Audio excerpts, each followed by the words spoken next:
Salam sejahtera dalam Tuhan Yesus, Bapak Ibu saudara-saudari sekalian.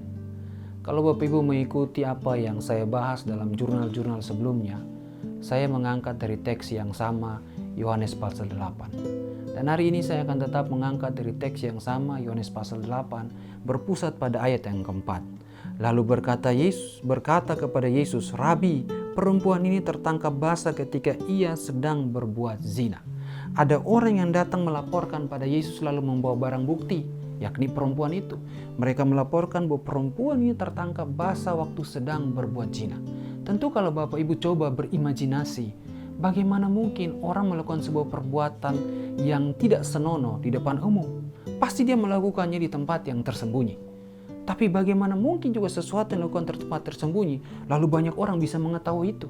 Berarti ada orang-orang yang membuntuti perempuan ini. Ada orang-orang yang secara sengaja terus mengawasi gerak-gerik perempuan ini.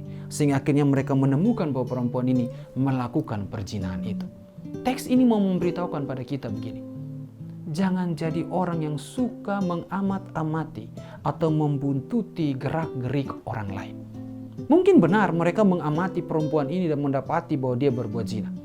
Tetapi apakah manfaat buat mereka? Tentu tidak ada manfaat. Kalau kita perhatikan Yohanes pasal 8 ini tentang perempuan yang berzina, tidak ada manfaat bagi mereka yang melaporkan. Pada bagian akhir dari kisah ini mereka pun balik belakang. Mulai dari yang tertua mereka bubar semua meninggalkan perempuan ini. Karena waktu Yesus berkata, kalau kamu ada yang tidak berbuat dosa, lempari perempuan ini. Tidak ada manfaat. Tidak ada manfaat yang mereka peroleh yang berfaedah kepada mereka. Ketika mereka membuntuti perempuan ini, mengamat-amati perempuan ini, lalu mendapati kesalahan dia. Saya mau bilang pada Bapak Ibu, kita membuntuti atau mengamati kesalahan orang tidak ada manfaat buat kita. Tidak ada manfaat buat kita. Tidak ada manfaat baik buat kita. Tapi lucunya, ironisnya, ada orang-orang yang begitu.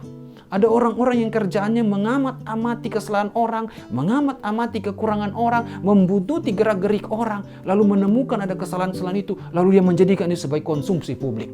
Padahal dia sendiri tidak mendapatkan manfaat apa-apa. Hari ini saya beritahu pada Bapak Ibu, jangan hidup dengan mengamat-amati keadaan orang, apalagi mencari-cari kesalahan orang, lalu jadikan itu sebagai konsumsi publik, karena Anda tidak mendapatkan manfaat apapun di sana. Yang ada justru Anda akan menjadi orang yang kurang baik dan akan tersingkir dari pergaulan itu sendiri. Tuhan menolong kita, Tuhan memberkati kita.